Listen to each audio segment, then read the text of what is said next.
بسم اللہ الرحمن الرحیم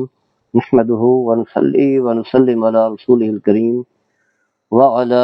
آلہ الطیبین واصحابہ الطاہرین اما بعد۔ حضرات گرامی، میرے آقا صلی اللہ تعالی علیہ وسلم کے جو حقوق ہیں آپ کی امت پر، ان میں سے ایک حق یہ ہے، پہلا حق جو اہم بھی ہے وہ ہے ایمان باللہ و بالرسول، اللہ پر ایمان اور اللہ کے رسول پر ایمان۔ کیونکہ اگر اللہ پر ایمان ہو، اللہ کے رسول پر ایمان نہ ہو تو ایسا شخص جو ہے پھر مسلمان نہیں ہے،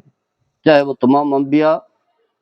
پر ایمان لاتا ہو، حضرت آدم علیہ السلام سے لے کر حضرت عیسیٰ علیہ السلام تک۔ جس طرح کہ ہم دیکھتے ہیں یہود و نصارہ ہیں، یہودی حضرت موسیٰ علیہ السلام پر ایمان لاتے ہیں، وہ بھی بڑے عظیم الشان رسول ہیں، ہم بھی ان پر ایمان لاتے ہیں۔ عیسائی حضرت عیسیٰ علیہ السلام پر، ہم بھی ان پر ایمان رکھتے ہیں۔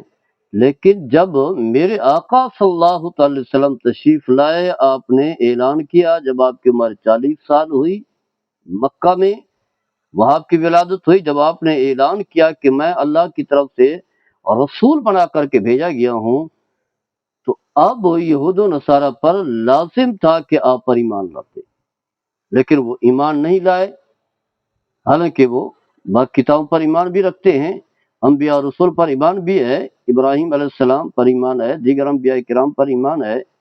لیکن انہیں ہم مسلمان نہیں کہیں گے، وہ غیر مسلم ہیں۔ کیوں؟ کیونکہ آپ کے اعلان نبوت کے بعد اب ہر انسان کے لیے لازم تھا کہ آپ پر ایمان لائے، جو مسلمان بن کر کے رہنا چاہتا ہے، جو دائمی جنت کے مزے لینا چاہتا ہے، جنت میں جانا چاہتا ہے، تو آپ پر ایمان لانا ضروری اور لازم ہے۔ اور ایمان کس چیز کا نام ہے؟ علماء کی مختلف آراء ہیں، بعض کہتے ہیں تصدیق بالقلب، بس ایک ہی رکن ہے، یعنی اقرار باللسان بھی ہے، لیکن وہ محض جو ہے تاکہ لوگوں کو پتہ چلے یہ مسلمان ہے، اس کے ساتھ مسلمانوں والا معاملہ کیا جائے، سلوک کیا جائے، ورنہ وہ کہتے ہیں یہ رکن نہیں ہے، صرف اکیلا رکن ہے، وہ ہے تصدیق بالقلب، دل سے ہی اس بات پر ایمان لانا کہ اللہ وحدہ لا شریک ہے، حضرت محمد مصطفیٰ صلی اللہ علیہ وسلم خاتم النبیین ہے۔ جیسا کہ بعض حالات ایسے بن جاتے ہیں، شخص جو ہے کسی کافروں کے ہاں رہ رہا ہے، جیسا کہ کفر کا غلبہ ہے، ہندوستان ہے، باقی عالم مغرب ہے، اگر کوئی شخص وہاں رہ رہا ہے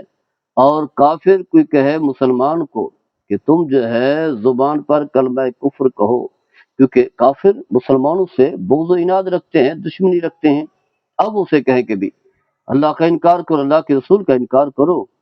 تو اگر کوئی شخص جو ہے بامر مجبوری الا من اکرہ وقلبہ مطمئن بالایمان،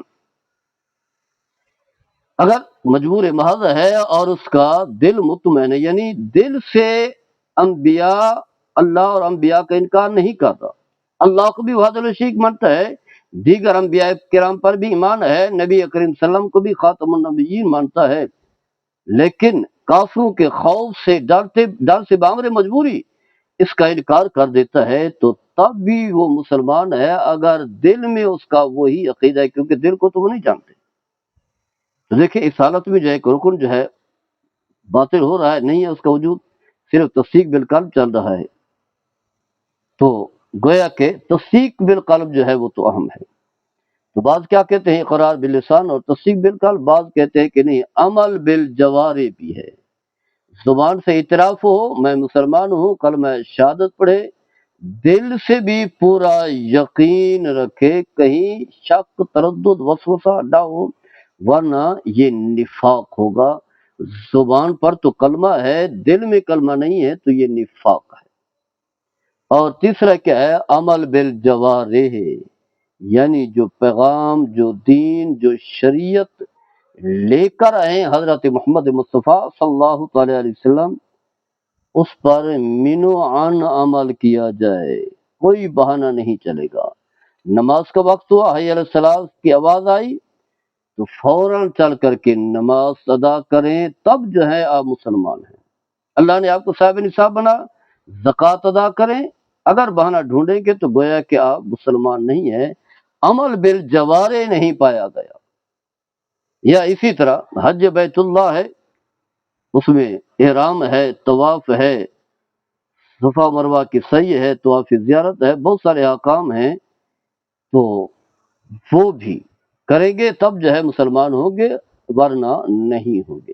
تو کہتے ہیں تینوں چیزیں جو ہے وہ ہوں گی تب جو ہے مسلمان ہوگا، ورنہ نہیں ہوگا۔ نبی کریم صلی اللہ تعالی علیہ وسلم کا فرمان ہے، راوی حضرت ابو ہریرہ اور رضی اللہ تعالی عنہ ہیں،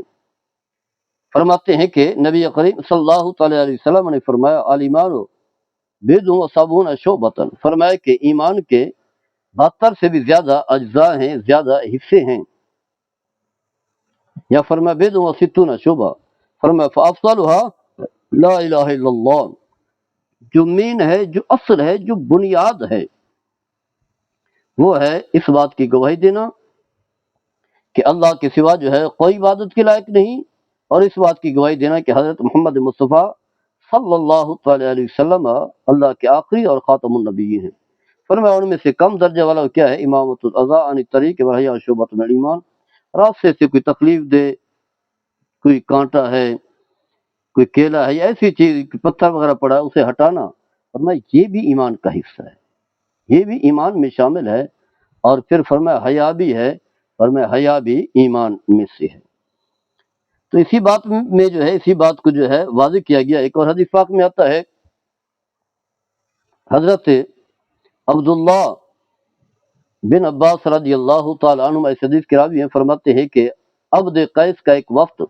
رسول اللہ صلی اللہ تعالی علیہ وسلم کی بارگاہ میں حاضر ہوتا ہے، تو جب وہ آتا ہے تو آپ اسے 4 چیزوں کے کا حکم دیتے ہیں، 4 کام کرنے کے، اور 4 سے منع کرتے ہیں۔ کیا کون سی 4 چیزیں ہیں؟ پہلی ان میں سے کیا ہے؟ ایمان باللہ وحدہ، کہ اللہ ہی وحدہ لا شریک ہے، اور واضح ہے جب اللہ پر ایمان لانے کا حکم آئے گا تو وہاں ایمان بالرسول بھی یقینی ہے، ایمان باللہ و بالرسول۔ اور اس کے بعد آپ نے فرمایا اتدرون ما ایمان باللہ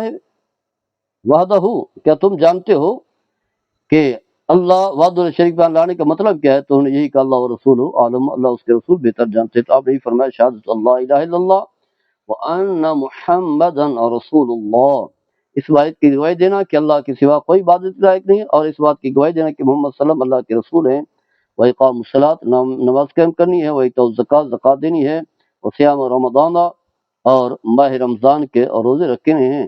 وان تعطوا من المغنم خمسا، اور مال غنیمت بھی دینا ہے۔ تو اس حدیث میں بھی اسی بات کو جو ہے واضح کیا گیا ہے کہ گویا کہ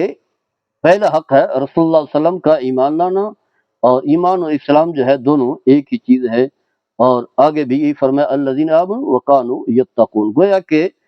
عمل بالجوارح بھی جو ہے وہ بھی ضروری ہے، محض زبان سے اقرار، دل سے تصدیق کافی نہیں ہے جب تک کہ عمل بالجوارح بھی نہ پایا جائے۔ اور یہی بات جو ہے بڑی مشہور حدیث میں آتی ہے، جبرائیل امین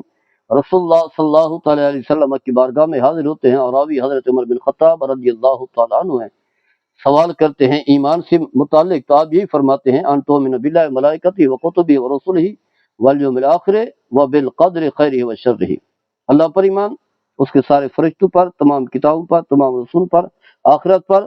تقدیر پر، چاہے وہ آپ کے حق میں ہو، خیر ہو یا شر ہو۔ یہی بات جو ہے فرمایا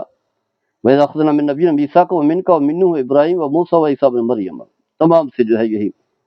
اور آگے کیا فرمایا؟ ان الذین آمنوا وعملوا الصالحات، یعنی ایمان کے بعد پھر عامل الصالحات کا ذکر ہو گیا، یا فرمایا الذین آمنوا وکانوا یتقون، وہ چیز وہی عمل بالجوارح جو ہے نا، گویا کہ یہ تینوں چیزیں جو ہے وہ ہوں گی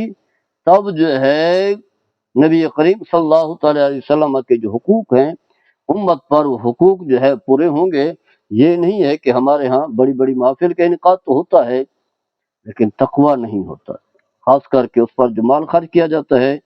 مال حرام بھی ہوتا ہے، مال حلال بھی ہو، لیکن اس محفل میں جن لوگوں کو بلایا جاتا ہے ان کا مقصد جو ہے مال کمانا ہے، دولت کمانی ہے۔ محفل کرانے والا بھی بسا اوقات اپنی شہرت دکھا رہا ہوتا ہے، اس لیے بڑے بڑے فلیکس چھپتے ہیں، بڑے بڑے اشتہارات چھپتے ہیں، تو کیونکہ اس میں تقوی نہیں ہے، یعنی عمل بالجوارح میں کمی ہے، ایمان میں بھی کمی ہے، عقیدے میں بھی کمی ہے، اور نیت میں بھی کمی ہے، جس کی وجہ سے جو ہے برکات پھر نہیں ملتی، نبی کریم صلی اللہ تعالی علیہ وسلم کے جو صحیح حقوق ہیں وہ پورے نہیں ہوتے۔ اللہ تعالیٰ ہم سب کو عمل کرنے کی توفیق عطا فرمائے۔ وما علیہ السلام۔